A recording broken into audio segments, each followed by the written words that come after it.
Já parou para pensar que só existe cultura com energia? E é por isso que a Petrobras é a maior patrocinadora da cultura brasileira.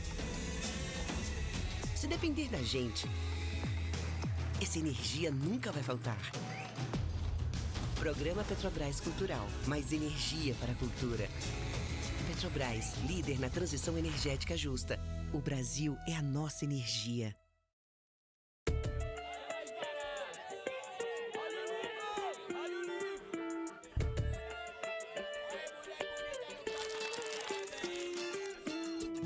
Sejam todos e todas bem-vindos à Feira do Livro 2025. A Feira do Livro é uma realização da Associação 451, da Maré Produções Culturais e do Ministério da Cultura por meio da Lei Rouanet, incentivo a projetos culturais. Apresentador exclusivo Petrobras. Patrocínio Prefeitura de São Paulo e Motiva por meio do seu instituto na categoria Prata, Itaú Unibanco na categoria Bronze. Apoio Instituto Ibirapitanga, Pinheiro Neto Advogados e Enjoei. Parceria institucional Mercado Livre Arena Pacaembu, Museu do Futebol e Secretaria da Cultura, Economia e Indústria Criativas do Estado de São Paulo. Secretaria Municipal de Esportes e Lazer, Secretaria Municipal da Pessoa com Deficiência, Biblioteca Mário de Andrade e Livraria da Travessa. Apoio institucional Embaixada da França no Brasil, Instituto Camões, Instituto Cervantes, Canada Council for the Arts, Acción Cultural Espanhola, Ernesto Tsirunik Advocacia, ETAD, Vagalume, Ecoar, Quiro, Inside by Meliá São Paulo e Genópolis, Bubu Restaurante e Ovo. Parceria de mídia, TV Brasil, Rádio Nacional de São Paulo, Folha de São Paulo, UOL, JCDecO, Revista Piauí e Publish News. Acompanhe a cobertura completa da Feira do Livro 2025 no site da revista 451. Acesse www.451.com.br e também nas nossas redes sociais, @a Feira do Livro. Viva o livro brasileiro!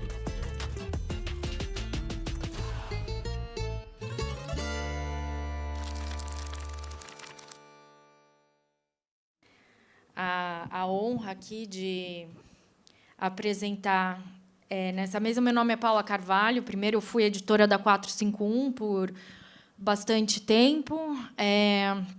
Sou jornalista e historiadora. Estudo, enfim, história da Ásia, história do Oriente Médio, enfim, essas coisas. E vou apresentar aqui o Josualdo Lima Rego, que é o poeta e geógrafo maranhense. Publicou seus poemas em livros como Variações do Mar, que saiu pelas 7 Letras, e, em 2012, foi finalista do Prêmio Jabuti. Carcaça, que também saiu pelas 7 Letras, e também foi finalista do Jabuti. É um livro de 2016. E agora A Menor das Tempestades, pela Editora 34, no ano passado. É professor da Universidade Federal do Maranhão e doutor em Geografia pela Universidade de São Paulo. E, do lado dele, o Hayat Al-Madhoun, que é um poeta sírio-palestino, nascido em Damasco. Lançou 5 antologias de poemas em árabes, que foram traduzidos em 30 idiomas e publicados na Alemanha, Holanda, Suíça, Estados Unidos, entre outros países. É também autor do vídeo poemas como Evian, vencedor do Prêmio Zebra de Melhor Vídeo Poema de 2020, e Você Deu em Pagamento Meu País, que ele lança agora pela editora Ars e Vita, na Feira do Livro. É a primeira antologia em português do autor. Então, antes da gente começar, eu vou pedir para cada um ler poemas. O Josualdo vai começar, depois o Gayatri vai ler em árabe e eu vou ler em português.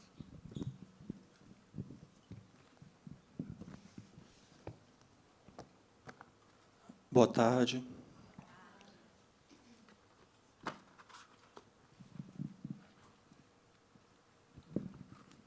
Cajeré. O machado craô, na sala fechada do museu, ressoa a voz timbira. A voz timbira. O machado craô, na sala fechada do museu, ressoa a voz timbira.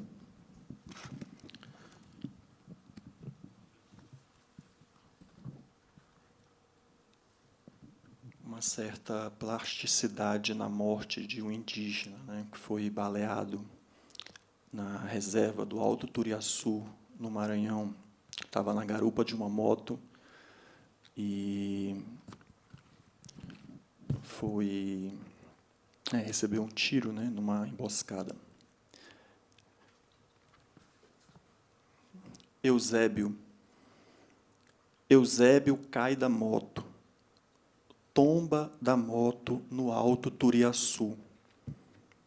2 tiros trespassam o peito e arrebentam a pulseira de jaguar. Susto. A perspectiva do salto, um sentido amplo e feroz de morte estoura na cara do índio. A camisa suja de terra, suja de sangue e gasolina. O barulho dentro do clarão noturno. A moto segue por alguns metros, sozinha. Depois arrola o metal na mata. Um rio morre assim, Eusébio, com pólvora e razão nas entranhas.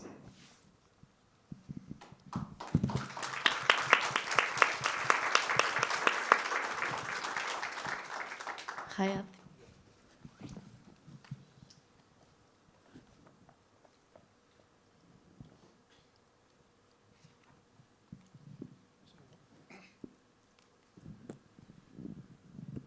Hello. So, this poem from 2008, when Israel was bombing Gaza in 2008, and in that time my grandmother was alive in Gaza. I never met her.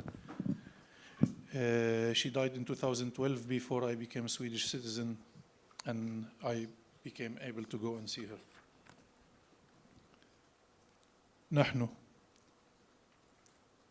نحن المتناثرين شظايا الممطرين لحما نتقدم بالاعتذار الشديد من هذا العالم المتحضر فردا فردا، رجالا ونساء وأطفالا، لأننا وبدون قصد منا ظهرنا في منازلهم الآمنة بلا استئذان. نعتذر لانطباع أشلائنا في ذاكرتهم البيضاء كالثلج، ولأننا خدشنا صورة الإنسان الطبيعي الكامل في أعينهم،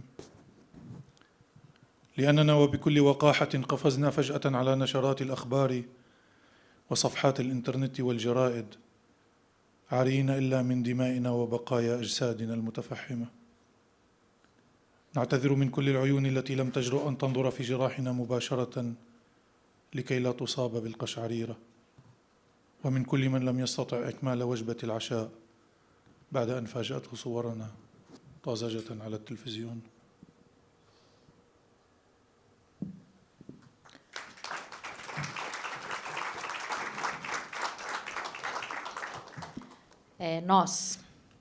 Nós, os dispersados em fragmentos, que chovemos carne, apresentamos nossas mais sinceras desculpas a cada uma das pessoas desse mundo civilizado, homens e mulheres e crianças, porque, sem que fosse nosso propósito, aparecemos nas suas casas seguras sem solicitar permissão. Pedimos desculpas por imprimir nossos restos mortais em suas memórias brancas como a neve e por termos manchado a imagem do ser humano natural perfeito nos seus olhos. Porque, com todo o descaramento, pulamos de repente nos boletins de notícias e nas páginas de internet e de jornais, nus senão pelos nossos sangues e os restos carbonizados nos nossos corpos. Pedimos desculpas a todos os olhos que não se atreveram a olhar diretamente para as nossas feridas para não ficarem arrepiados. E pedimos desculpas a todos que não conseguiram terminar o jantar depois de terem sido surpreendidos pelas nossas imagens frescas na televisão. Pedimos desculpas pelas dores que causamos a todos que nos viram assim, sem embelezamento ou pontos ou remontagem dos nossos restos e partes antes de aparecermos nas telas. Pedimos desculpas também aos soldados israelenses que se deram ao trabalho de apertar os botões dos seus aviões e tanques para nos transformarem em pedaços. Pedimos desculpas a eles pelas imagens horríveis em que nos transformamos depois que eles apontaram as suas bombas diretamente para as nossas cabeças moles, e pelas horas que agora passarão em clínicas psiquiátricas para que possam voltar a ser humanos como eram antes de nos transformarem em pedaços nojentos, que os assombram sempre que tentam dormir. Somos as coisas que vocês viram nas telas e nos jornais. E se vocês trabalharem duro para juntar esses restos como um quebra-cabeça, vocês ganharão uma imagem clara de nós, tão clara que vocês não serão capazes de fazer coisa alguma. A tradução é direto do árabe, é do Alexandre Charette.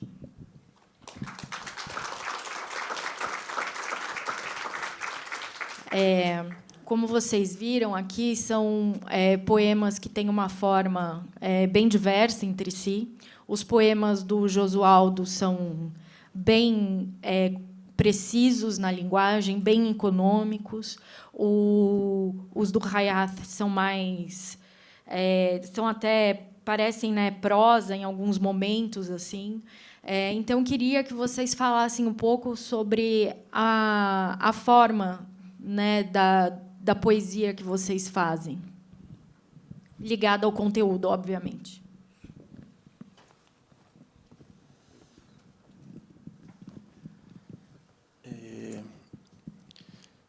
Eu acho que a forma, nesse caso, a gente pode começar a falar da forma partindo do conteúdo, né? Eu acho que, no meu caso, eu penso que as coisas estão ligadas e na produção do texto mesmo, né? Na feitura do poema, a forma é derivada desse fragmento, que é um fragmento de voz, que é um fragmento da paisagem, né? O rio, uma certa impressão da voz também na paisagem. Então, acho que essa forma que é meio fragmentada, né, ela é derivada de uma voz também fragmentada, né, de um conteúdo que chega para a escrita a partir de uma anotação do olhar e tal, que é a tentativa da forma, parece óbvio falar isso, né, mas da forma, esse conteúdo, que é um conteúdo, a gente vai falar mais disso depois, mas é um conteúdo violento, né, que é da paisagem brasileira, né, do Maranhão, do Nordeste, enfim. E aí é uma coisa difícil de falar e difícil de compor também, né? Então, um trabalho muito manual de corte, eu gosto de ir pelo movimento do corte e da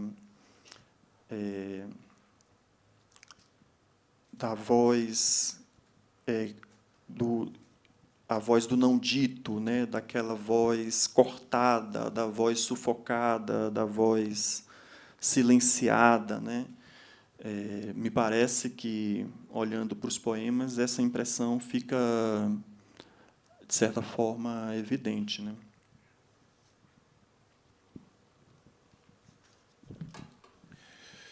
So, for me, writing is a very conscious behaving, because I born as a poet.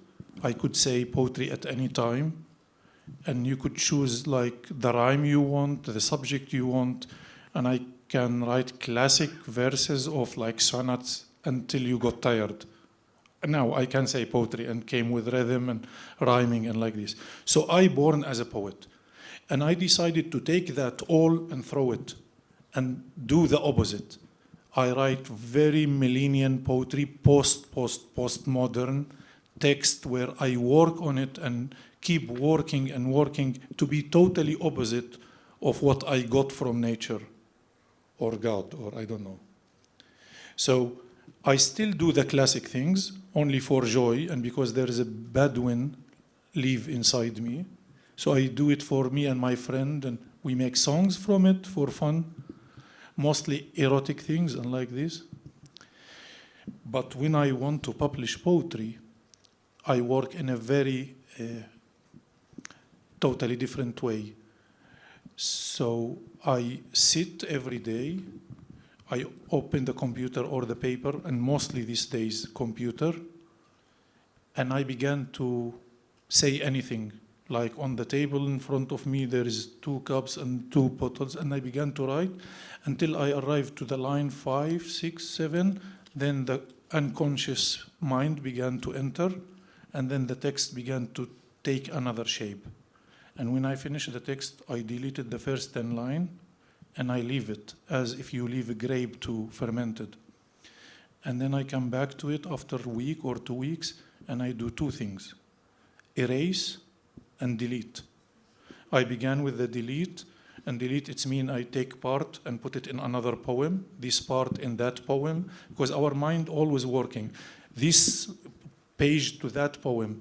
And I find some parts didn't belong to any poem, I put them in another file, so they became poem alone. And then I close it. I come after 2 weeks, and I make the erase. And erase, it's mean you take part and put it in the trash and delete it. And it not exist anymore. And it's so joyful because it's have destruction. Sometimes I erase 10 pages, and it's have like this kind of, you feel that you take revenge.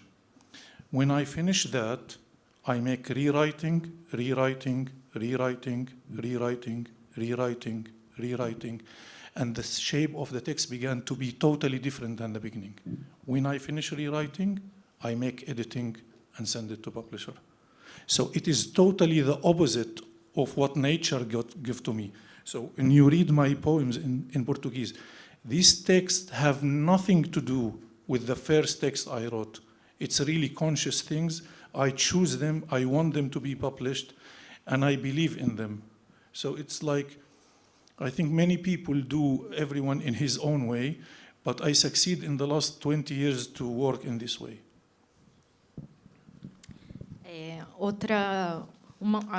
Agora eu vou passar para os temas que convergem na obra dos dois.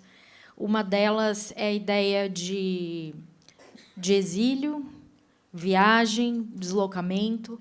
O Josualdo é geógrafo, né? Então ele nesse A Menor das Tempestades, a gente vê muito desses tipos de deslocamento, né, das paisagens, a modificação das paisagens também, de alguma forma, a ação do homem sobre a paisagem, né, do homem branco, principalmente, com incêndios e tudo mais, essa suposta separação entre natureza e cultura.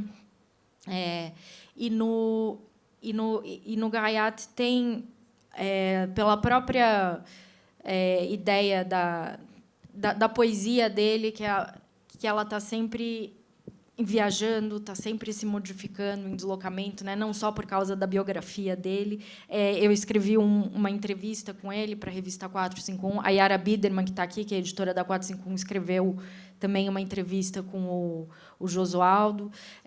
Então, a gente vê essa questão do deslocamento, das viagens, do exílio muito presente no trabalho dos dois. Então, queria que vocês falassem um pouco sobre isso. Vou falar um pouco de mim. Eu sou maranhense e a minha história familiar tem a marca assim de um percurso muito comum na região, que é um percurso de deslocamento do Nordeste para a Amazônia, né? Eu moro em São Luís. São Luís geograficamente, do ponto de vista formal do estado, é Nordeste, mas São Luís é bem Amazônia, né? O Maranhão é bem curioso porque ele é dividido. Metade do Maranhão é Amazônia, a outra metade é Nordeste. Então é um estado de transição. E eu falo isso porque, do ponto de vista cultural, é muito interessante, né, essa região de fronteira, uma região de fronteira de culturas, né, e aí de linguagens, de expressões. culturais, de manifestações, né, populares, marcadas por uma riqueza poética, né? E meus avós são do Ceará, meus pais do Piauí, e eu nasci no Maranhão. Então, tem um deslocamento, e a gente acaba também herdando esses traços culturais, né? E, em especial, esses marcados da linguagem, né? Da fala, uma fala recortada, uma fala silenciada, uma fala dita pelos olhares, pelos gestos, pelos sons, né? É muito comum no Maranhão essa diversidade sonora da língua, né? De falar só com um som. Então, eu acho que acho que o que eu escrevo acaba derivando também um pouco dessa cultura, né, de fronteira, que é esse território maranhense, né, indígena, negro, nordestino, e também esse contato dessa região com o Brasil, né? Não quer dizer que o Maranhão não seja o Brasil, mas falando assim, que tem esse estranhamento também com esse outro país, né? Que é um país. Eu estudei aqui em São Paulo, né? Então essa marca da alteridade, você está em outro lugar e ter esse contraste, né? Na cultura é uma coisa forte. E acho que o que eu tento o que eu escrevo, eu tento tensionar um pouco a linguagem partindo desse espaço de fronteira, que é o Brasil também, que é o Nordeste, que é a Amazônia. Então, enfim, esse exercício de linguagem dos poemas carregam muito essa tradição. Gayatri, antes de você responder, eu queria que o Josualdo, porque eu lembrei agora, né, na entrevista que eu fiz com o Gayatri, ele fala que o artista que está no exílio é que consegue estar numa posição realmente de crítica, né, de crítica política, de desafio ao poder. E aqui no Brasil, a gente sabe que aqui em São Paulo e Rio de Janeiro, né, são o centro, né? Então, fora do centro, os que estão fora do centro conseguem ter uma visão mais crítica mesmo, né, do que está acontecendo em volta. Você se sente assim também pelo fato de você essa posição de quem está de fora é realmente privilegiada nesse sentido de fazer essa crítica? Para o Josualdo, e depois o Gayatri pode juntar as duas. É difícil falar isso, mas é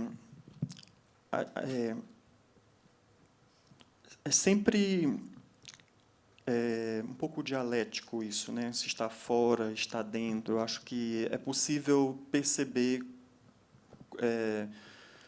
distinções, né, culturais. Vou dar o exemplo assim, mesmo no Maranhão, né? Quando a gente sai do Maranhão, uma das primeiras chamadas que a gente tem de atenção é em relação à sonoridade da fala, né? Vocês falam cantando, então tem uma certa marcação étnica, né, do nordestino em São Paulo, do nordestino no Rio, enfim. Mas mesmo internamente há muitas distinções também, né, entre o urbano e o rural, né? Então as diferenças culturais de uma cidade nordestina e do interior do Nordeste. Então esses espaços eles estão em constante tensionamento também, né? Então existe isso, mas a gente também precisa olhar para dentro, né? Eu acho que talvez aqui em São Paulo, em relação ao interior do estado e à capital, enfim, As próprias periferias, né? A periferia da cidade, enfim, essas territorialidades, né? Essas diferenças culturais marcadas pelo território. É claro que quem está no lado do outro lado, né? consegue ter um olhar, né, apurado para o que está acontecendo, mas é importante também se enxergar e falar que no meu, né, na minha casa, né, no meu território, na minha cidade, né, essas distinções também são fortes, né, principalmente com a periferia da cidade, enfim. É como se houvesse um exílio constante, né, mesmo dentro de uma cidade, enfim, tem espaços de exílio e de formas distintas assim. Hayat?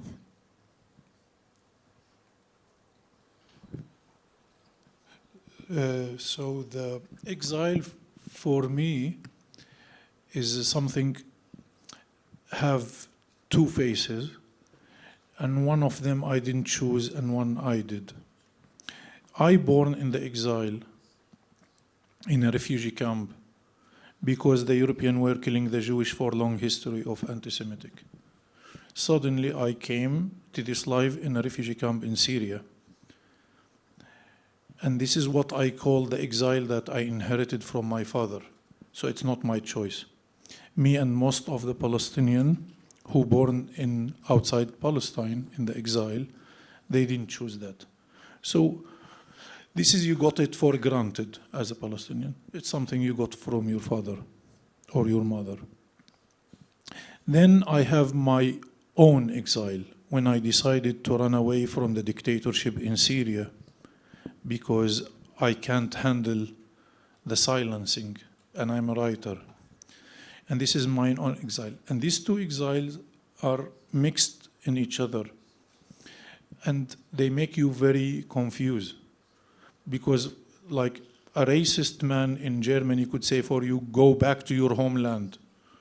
And I always say for him, exactly. This is what my dream, to go back to my homeland. But your father was killing the Jewish.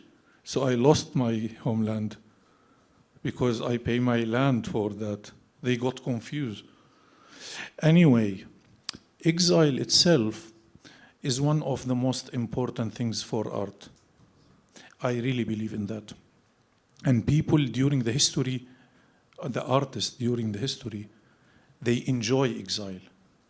Because to change your address make you a weaker and make you outsider, and you began to see the things from the eyes of outsider. So you began to see the things from different angle, and you began to judge the things through these eyes of the outsider.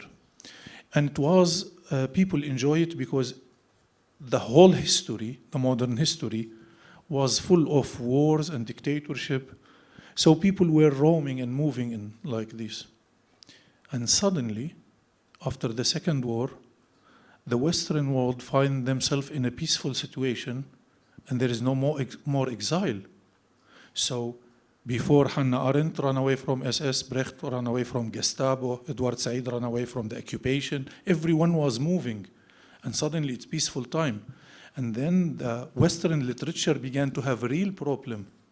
And immediately the American and the European invented a scholarship and residency, an exchange of like this, because they really need to travel. They need to be outsiders. While we, in the Third World, we were enjoying the exile until now. So we were happy with that. So what I want to say that the exile, let's imagine this. There's 4 people playing card. Everyone able to see his own card. Okay, and there's a man enter the room. He's an outsider. He began to roaming around the table. He could see every paper, but he's not allowed to play. And this is the problem of the outsider. That in the moment you want to be involved in the new society, everyone stop you. In Syria, they call me the Palestinian Swedish. In Palestine, they call me the Syrian Swedish. And in Sweden, they call me the Palestinian Syrian. Everyone push you to be out, like, you understand me? So it's a problematic. Also, the criticism is one of the most important things as a writer and artist you should do, to criticize.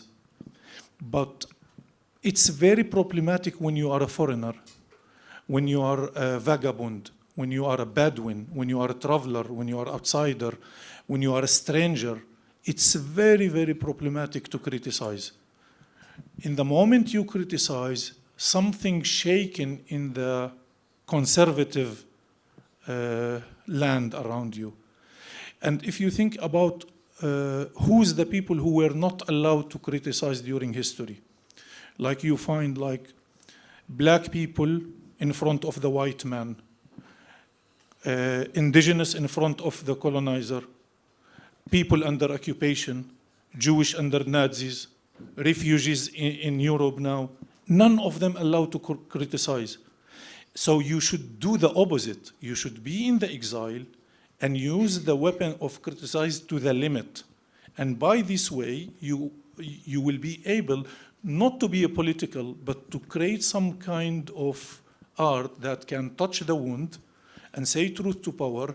And by this way, you will be an organic intellectual automatically. Because to be an organic intellectual, it's mean simply as that you are not isolated from reality. That's it. Can we read? Podemos ler pouco de Can we read your poetry? Yeah. Yeah. I think it's a good time. I think you are angry, and Yeah. you are so. Which poem? The odd? The one you want to read. Yeah, the odd. Yeah.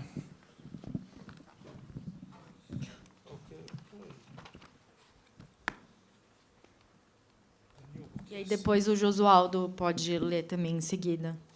Algum que te deixa bastante bravo pode ser também, Josualdo. So, this poem I will read. I wrote it because a festival in Holland asked me to rewrite the European anthem, the national European anthem in the Union. I didn't even know that we have European anthem in our union. But anyway, I told him, "Are you sure?"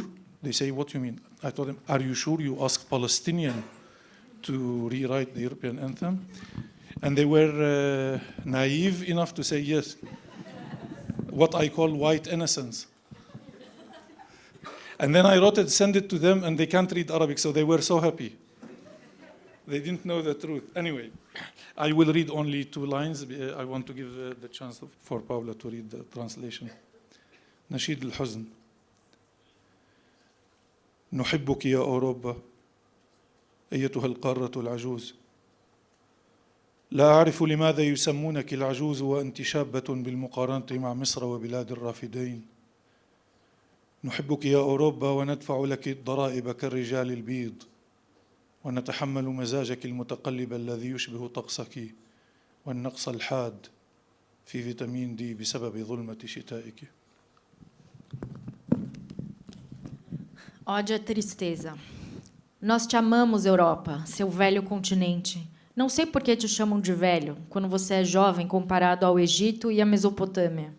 Nós te amamos, Europa, e pagamos impostos como os homens brancos e toleramos o teu humor variável que se assemelha ao teu clima e à grave deficiência de vitamina D devido à escuridão dos teus invernos. Nós te amamos, e nos entristece o fato de que não vamos nos acostumar com essa escuridão total dos teus longos invernos. Aqui estão nossos amigos europeus, quero dizer, teus povos originários, nascidos no teu norte frio de pais arianos, e que, assim como nós, também sofrem de depressão e deficiência de vitamina D, de acordo com a teoria da evolução. Eles também são Homo sapiens, vindos da África, mas os teus povos originários, quero dizer, os neandertais, que evoluíram durante a Idade do Gelo para resistir ao teu frio, esses estão extintos. Nós te amamos, Europa, e não negamos que viemos até você de países atrasados do terceiro mundo, como você diz. Eu, especificamente, vim de Damasco e suportei muitos clichês e estereótipos e impressões preconcebidas dos teus escritores e poetas. E, embora me considere um feminista, fiquei entediado, cansado e enojado com as repetidas perguntas superficiais em relação ao status das mulheres no Oriente Médio. E aqui eu admito e reconheço que as mulheres na Síria não gozavam do direito do voto até 1949. Quanto à Suíça, a capital do teu dinheiro e do dinheiro das nossas ditaduras e suas contas de votar nas eleições até o ano de 1971, e claro que apenas em alguns dos cantões da Suíça, o semicantão de Appenzell Innerrhoden não permitia que as mulheres votassem nas eleições até 1991, por Deus. Fiquei irritada também. Nós te amamos, Europa, e amamos a liberdade que você nos deu quando viemos até você em fuga e fechamos os olhos para o racismo que você tenta esconder debaixo do tapete quando vai à sala de recepção. Nós te amamos, Europa, dona do passado colonial, assassina dos povos originários, sugadora do sangue dos povos da Índia ao Congo, do Brasil à Nova Zelândia. Ó, dona dos tribunais da Inquisição e queimadora de mulheres, sob o argumento de que são bruxas. Ó, senhora do tráfico de escravos que transportou negros para o Novo Mundo, criadora da discriminação racial na África do Sul. Ó, fundadora do fascismo e do nazismo e inventora da solução final para exterminar os judeus, a solução final que me fez nascer refugiado no campo de refugiados palestinos de Yarmouk, em Damasco, porque você, insolentemente, deu em pagamento o meu país, a Palestina, como imposto e compensação e uma solução para o Holocausto levado a cabo pela tua população branca que acreditava na pureza da raça ariana. Nós te amamos, Europa, e carregamos teus passaportes que nos abrem portas tão facilmente quanto tuas balas rasgaram a carne de milhões de argelinos que queriam desfrutar da liberdade exigida por tua Revolução Francesa. Nós te amamos, Europa, amamos a tua arte e odiamos a tua história colonial. Amamos o teu teatro e odiamos os teus campos de concentração. Amamos a tua música e odiamos os sons das tuas bombas. Amamos a tua filosofia e odiamos Martin Heidegger. Amamos a tua literatura e odiamos o orientalismo. Amamos a tua poesia e odiamos Ezra Pound. Amamos a liberdade de expressão dentro das tuas fronteiras e odiamos a islamofobia. Amamos o teu desenvolvimento civilizacional e o teu secularismo e as tuas leis justas e os direitos humanos no teu próprio território. E odiamos o teu racismo, os teus padrões duplos, o teu olhar arrogante e a tua história sangrenta. Fique com o nazismo e nos dê Immanuel Kant. Fique com os camisas negras e nos dê o vinho da Itália.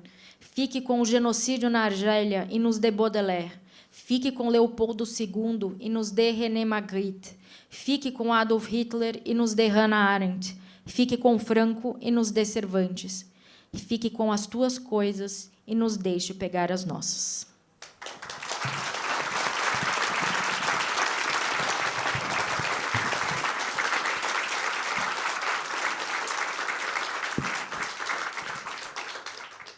Pode ir, José.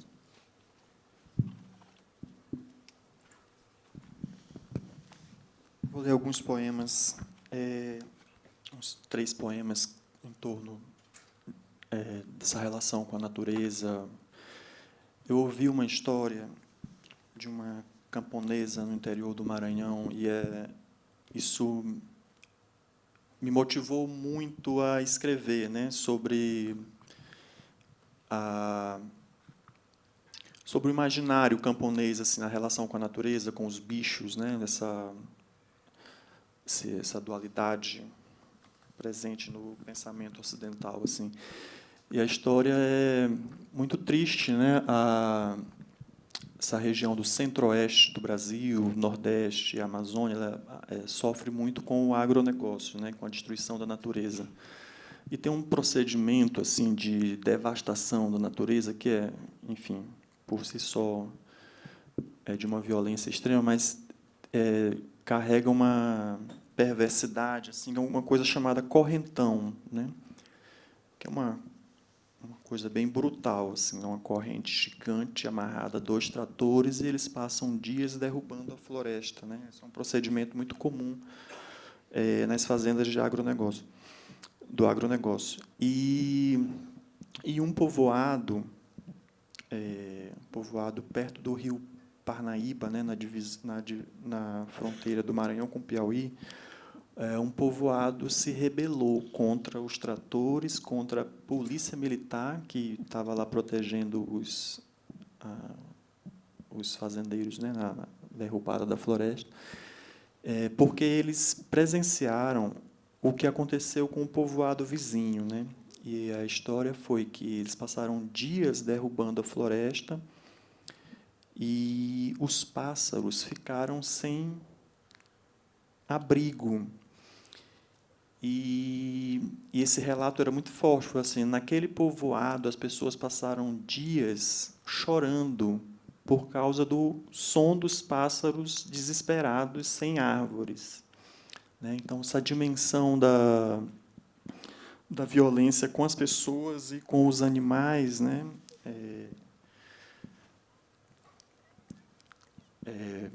Me fez pensar assim um pouco em alguns poemas com esse tema, né? Antes de qualquer acontecimento, remanso, rosto contra a corrente. Antes da chuva, antes da devastação da vida nas beiradas dos rios, a fruta antes da queda, antes da previsão das poucas certezas do dia, esta folha antes do corte. Sabiá, sabiá da praia, vodú das árvores, o timbre do vento no oco do mato. Sabiá da praia, por regressar de longe, nunca canta distante dos corais.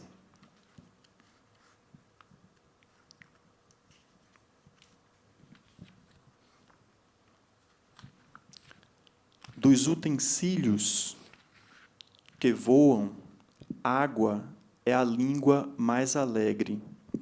Atravessa o país e floresce nos baixões. Pele de respiração frágil.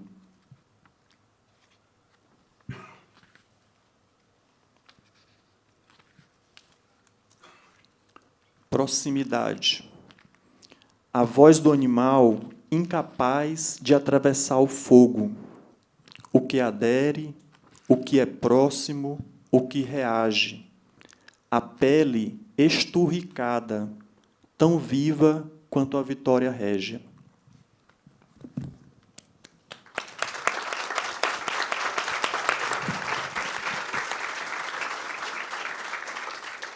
Agora adentramos essa temática que talvez não devesse inspirar a poesia, né, infelizmente, mas a violência, né, não tem como a gente fugir dela, e ela também está muito presente nesses livros que vocês estão lançando aqui, que vocês estão trazendo aqui na feira.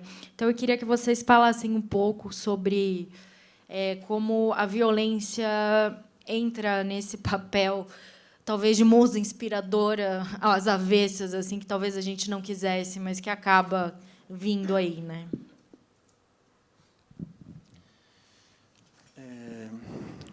Eu acho que tem uma coisa central na violência no Brasil, que é o racismo, né? Acho que está muito o pensamento eugenista, racista do século XIX. Ele está muito presente ainda hoje no Brasil. Acho que essa visibilidade da extrema-direita carrega esse pensamento racista, né? Eu acho que forma o imaginário brasileiro, de certa forma, em certo sentido, né? Forma o imaginário brasileiro.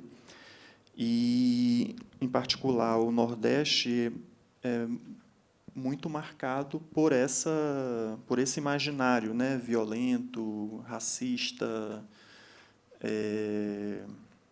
constituinte mesmo, né, da nossa forma de viver, da nossa forma de se organizar na cidade. A gente falava agora há pouco dessa relação, né, com a periferia da cidade, com o interior do Estado, a relação entre o rural e o urbano é muito marcada pelo racismo também. Marca o nosso modo de vida, mas marca a nossa forma de organização espacial na cidade, né? Pensar que a arquitetura brasileira, um marco da arquitetura brasileira, né? A gente costuma falar dos grandes marcos da arquitetura, mas uma coisa arraigada na arquitetura brasileira é o quarto de empregado, né? Então, essas formas espaciais do nosso dia a dia, elas estão ligadas a esse racismo, a essa forma de marcação, né, étnica, que é muito forte no Brasil e que me parece ser um eixo da violência, né, da marcação dos corpos, repito, da forma de se organizar nos espaços, na cidade, enfim, e o sufocamento, né, de vozes, de expressões artísticas, poéticas, enfim, a diversidade brasileira está sempre tentando furar essa estrutura racista, né, no sentido de ter reconhecimento, de ter voz, né, de ter espaço. Eles falam assim da literatura brasileira, né, a leitura, por exemplo, que o pensamento social brasileiro fez do Nordeste no século XIX, né, do Euclides da Cunha para cá. Então, tem um pensamento que formou muito a nossa sensibilidade, né? Muito a violência, né? Formou a nossa forma de olhar para os outros, olhar para a vida, e acho isso vai para o campo vem no campo da literatura, da arquitetura, na distribuição do poder, né, das forças de poder no país, né, sei lá, do mercado editorial às universidades, passando pelas relações trabalhistas, enfim. A violência é algo a gente respira no Brasil, né? Então, acho que não sei se era isso. Não tem como fugir, né? Eu acho que certo, é isso.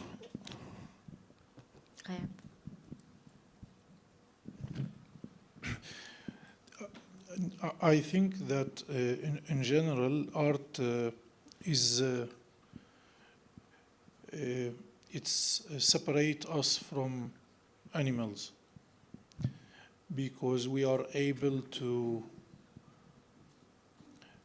switch the reality in a way to become very weird.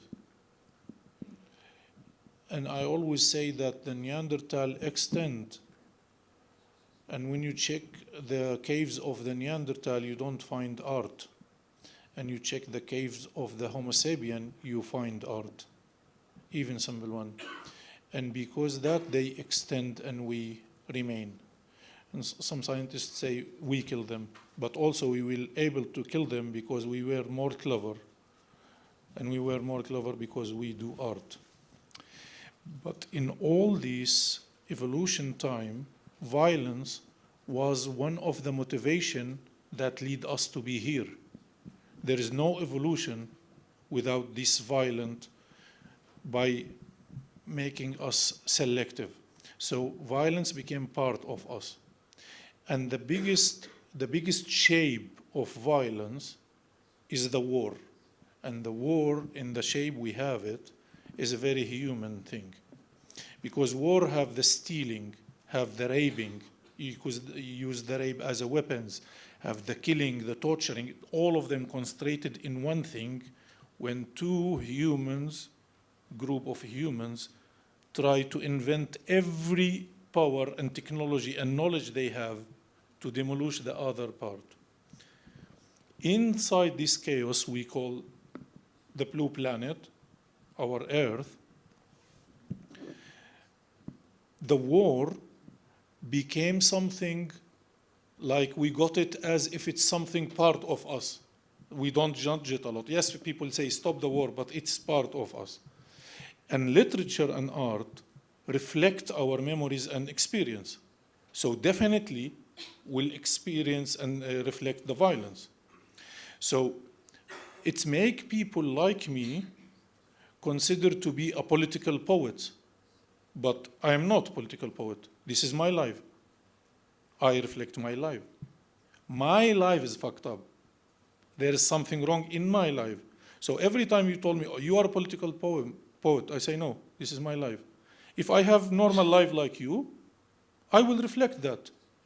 And I always say, if I am a political poet, then my Swedish colleagues are political who write about nature and peaceful time and the darkness of the winter, because they reflect their memory. And I have the right to reflect my memory, which is Palestine and Syria, 2 countries I lost them, and the death of my friends and my family and the wars and the occupation. And in the moment I didn't speak about these, I will be whitewashed, repeating what the Western want me to be published in the New York Times and New Yorker and like this, to clean my poems from anything political and don't say the truth ever. And I'm not like that. I am exactly like Gramsci say, an organic intellectual. Say the things as it is. So in this dilemma, reflecting in my literature this violence of this planet, or keep silent and write about other things and be denial of what I am passing. And I choose the other one. I'm not against political poetry. I don't say that my poetry is not political, that I'm against this. Everything is political. Class, gender, everything around us is political. But what I want to say that some people became privileged to the level they forgot that they were in a genocidal situation 80 years ago, but they have fish memory. So now, for example, if you think about Poland 80 years ago was empty. Everyone was a refugee. After Adolf Hitler occupied Poland and killed 6 million Polish, in one village in Syria, there were 700 Syrian and 3,500 Polish people. In Iran, there were 60,000 Polish refugees. Now they refuse to accept even one Syrian refugee. That, like, people have fish memory. Belgium, Bruxelles, and all the Flanders fields in the First War was empty. So people have fish memory about violence, and they think about the other. So I think that we should reflect the wars and the violence and occupation and patriarchy and class issue and racism and all our indigenous culture in our literature, because it's genuine things. And that didn't take the space from the love poetry and the memoir and to write about everything. Like, we write about what really touch us. This is how I see it. E queria também perguntar agora, aproveitando, ao mesmo tempo agora está acontecendo, não sei se acabou, mas enfim, tem uma mesa lá com a Melina Meruane no palco Petrobras. Também está lançando uma edição estendida do Tornar-se Palestina. E tem uma parte nesse ensaio a mais que ela fala do Hayat al-Madun, que eles se encontram em Berlim. E aí ela conta que ele fez aqueles exames de DNA para saber de onde vem a sua família, né, a genética, e ele descobre que mais de 50% do DNA dele são de judeus. Então ele acaba falando para ela que ele é mais... Não é isso? So explain, please. Yeah, I know. Yes. Because I wanted to ask about that. Yeah, no. Lina Marwani, I met her in Berlin, and in that time I make the DNA test freshly. So I told her, and she put it in her book. No, I got 50% Arabic, and 11% from North Africa, 3% from Spain, 1.5% Somalia, 1% Nigeria, 8% India, 10% Sardinia, and here is it. 9% Ashkenazi and 7% Sephardic Jewish. But in general, to be Palestinian, you should have the Sephardic Jewish more than Ashkenazi, because the Arab Jews, you understand? But with me was like, I have more Ashkenazi than Sephardic. But that was not the story. Everyone have everything, but my Jewish friend, they were less Jewish than me. That was the thing. So I have the right of return. So my friend, she make a DNA test, and she was only 3% Jewish, and she can go because she's Jewish. And I have 17%. I can't. I only say it for a joke. Like, the DNA test have two things. The first one, it showed that all of us mixed people. I am really from all over the planet. But still, the second part is terrible because some people began to say, oh, I'm pure more than you.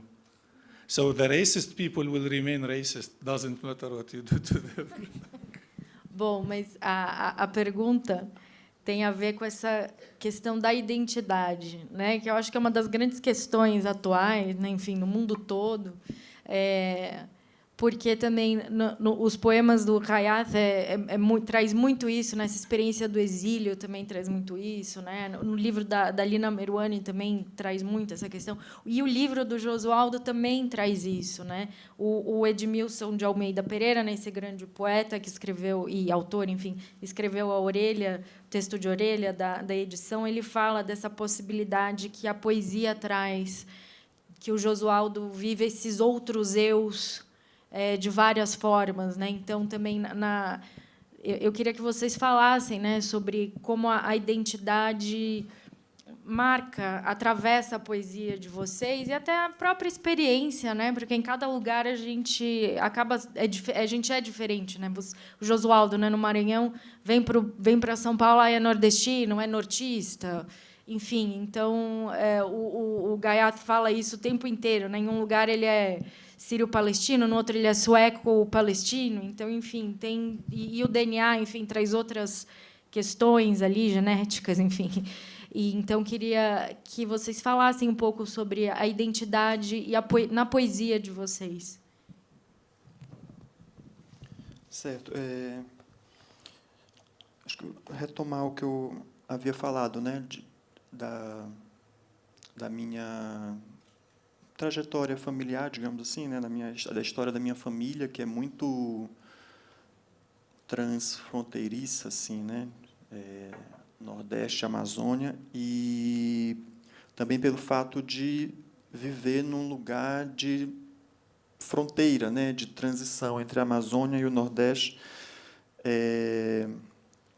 faz com que essa questão da identidade apareça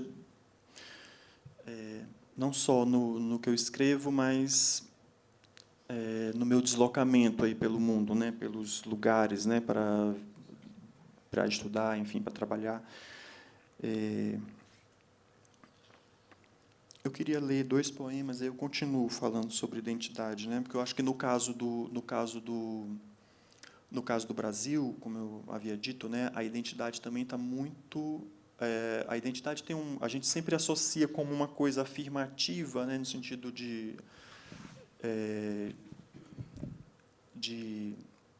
autodefinição, enfim, é uma questão legal, inclusive, né, e da teoria da etnicidade, mas tem algo importante para se pensar em identidade, que é o antagonismo, né? Você afirma a identidade a partir do antagonismo, né? Do contato com o outro, né? E aí a necessidade de olhar os seus traços, né? Seus traços, os antropólogos chamam de traços diacríticos, né? Esses traços étnicos. Então, a gente pode puxar também a discussão da violência, né? Na violência que a identidade também aparece, né? Na tensão, né? Matança, 1913, aldeia Chinela, Rio Alpercatas. Fazendeiro do sertão maranhense, Roberto Arruda carrega um barril por estradas de terra batida. Oferece fanfarra no meio da tarde. Dança. Entre risos e expectativas, o verde do alto das palmeiras. Última brisa. Depois da dádiva macabra, o massacre do povo Kenkateye.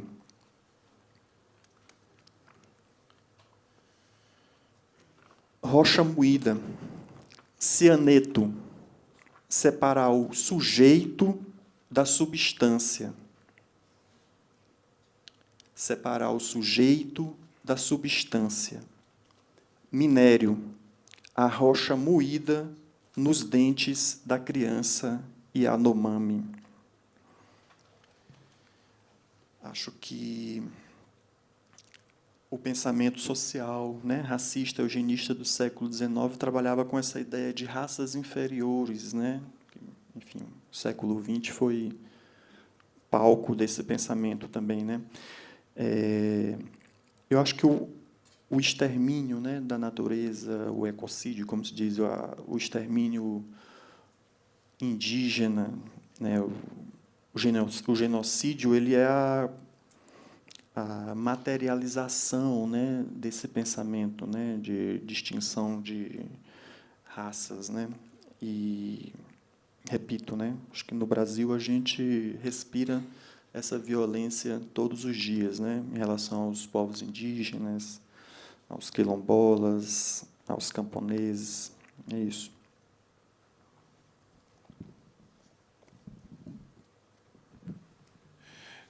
So, because I born to a Palestinian father from Gaza and Syrian mother from Syria, from Daraa,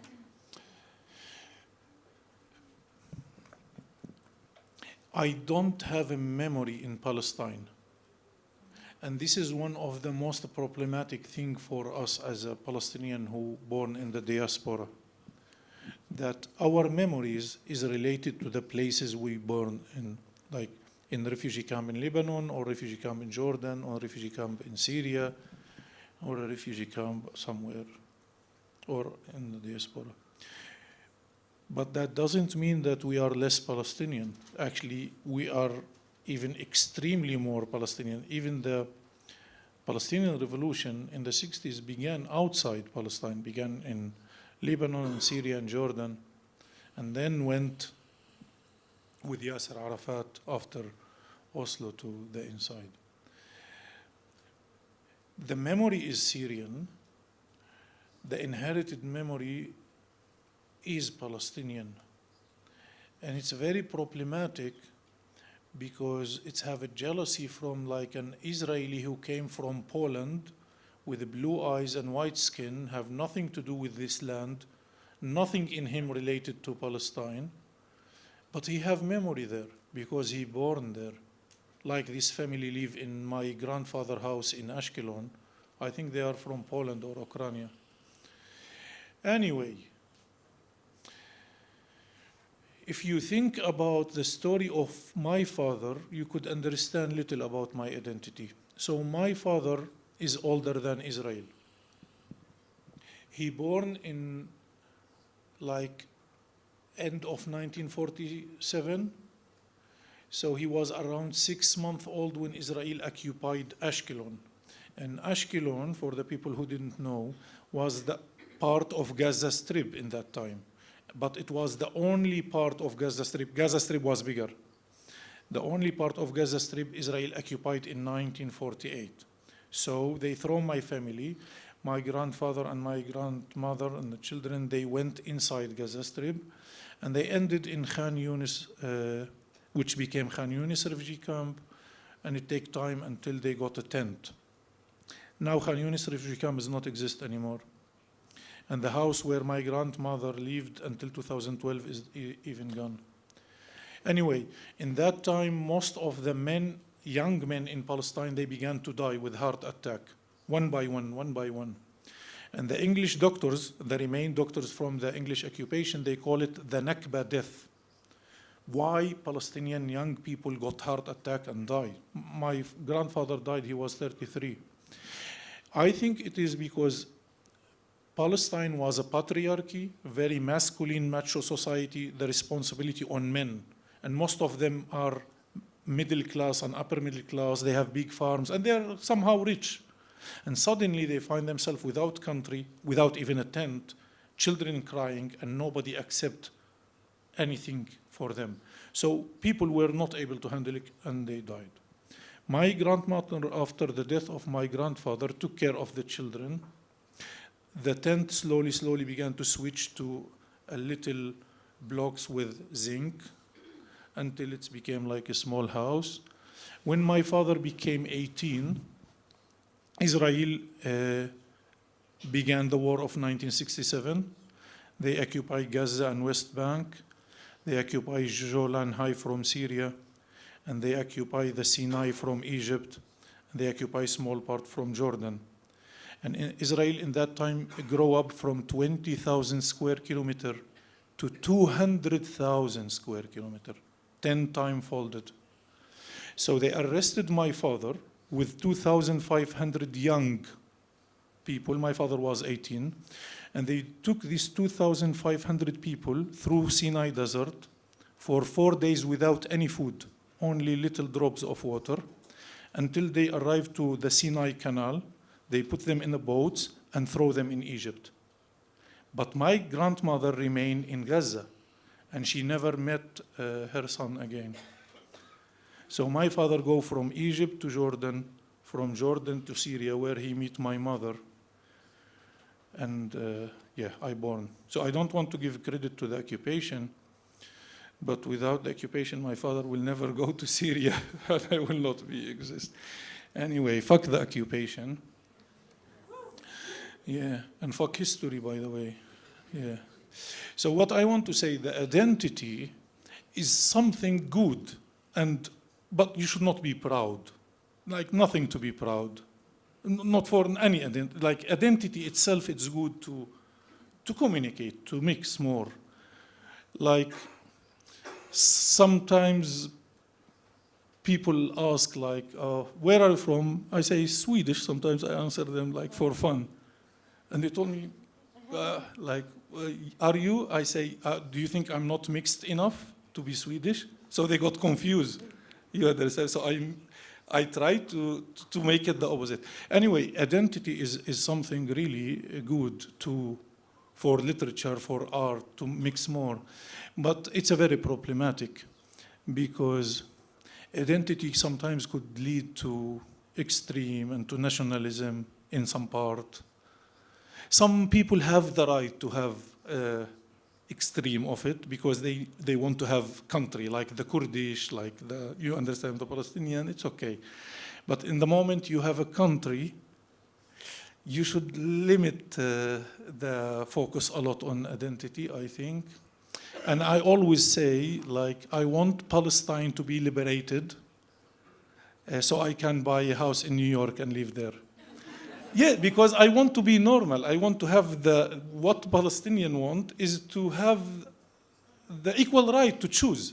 I want really Palestine to be liberated, and I promise I will live in New York, in Brooklyn. Acho que estamos encerrando aqui, então acho que dá tempo de mais uma leitura de poemas. Pode ser?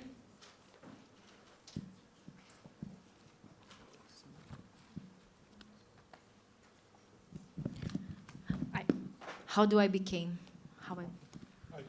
I became.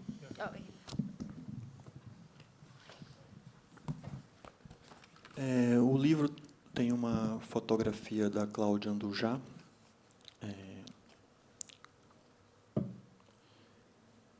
Tem um poema chamado Uma Fotografia de Cláudia Andujá.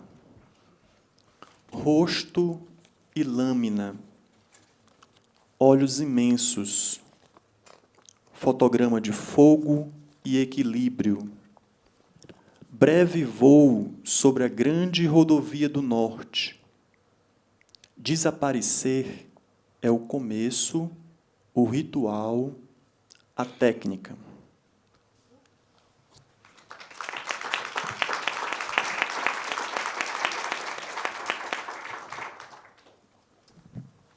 So first, I would like to say something. I would like so much to thank Masha and Gustavo, my publishers, because they give me the opportunity to be translated into Portuguese.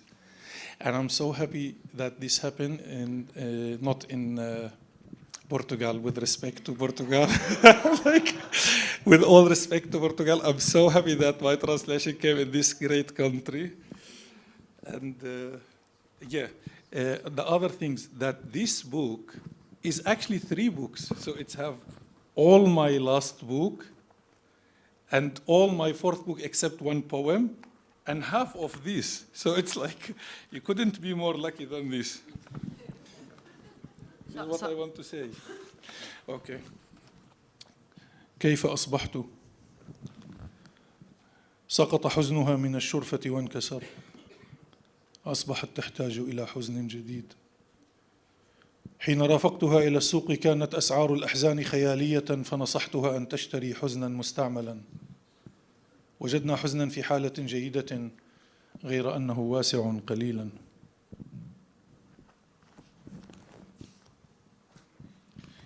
Antes de eu ler aqui, só para lembrar, o Hayat vai fazer uma leitura, para quem quiser ouvir mais dele, vai fazer uma leitura do Você Deu em Pagamento Meu País, às 5h do domingo, no tablado Mário de Andrade, que é ali, e de manhã ele vai jogar futebol.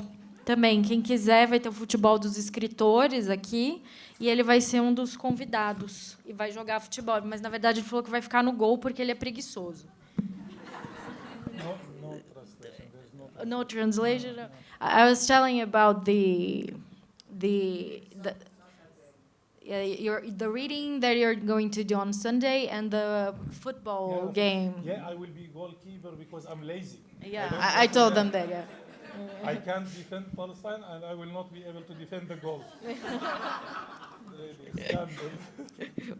Como eu me tornei.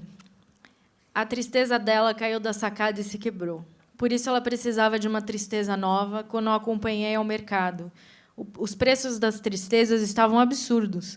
Então, recomendei a ela que comprasse uma tristeza usada. Encontramos uma tristeza em bom estado, embora estivesse um tanto grande, conforme nos informou o vendedor. Havia sido de um jovem poeta que se suicidou no verão passado. Ela gostou da tristeza e decidimos levá-la. Discutimos o preço com um vendedor e ele disse que nos daria de presente gratuitamente uma preocupação que remontava aos anos 60 se comprássemos a tristeza. Concordamos, e eu fiquei alegre com essa preocupação que não estava nos nossos planos. Ele percebeu minha alegria e disse: "É sua." Coloquei a preocupação na minha bolsa e partimos. À noite, me lembrei da preocupação. Retirei-a da bolsa e examinei. Era de alta qualidade e estava em boas condições, apesar do meio século de uso. O vendedor deve ignorar o seu valor ou não a teria dado para nós em troca da compra de uma porcaria de tristeza de um jovem poeta.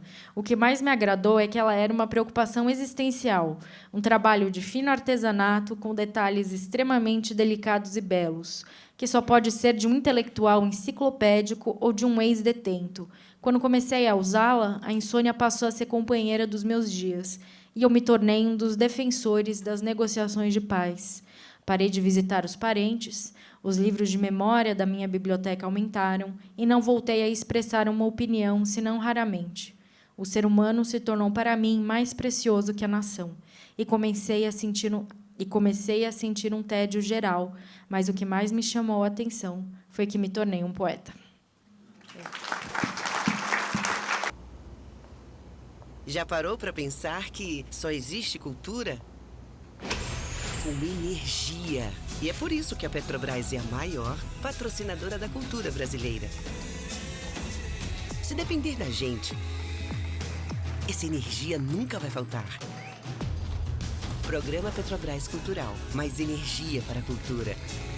Petrobras, líder na transição energética justa.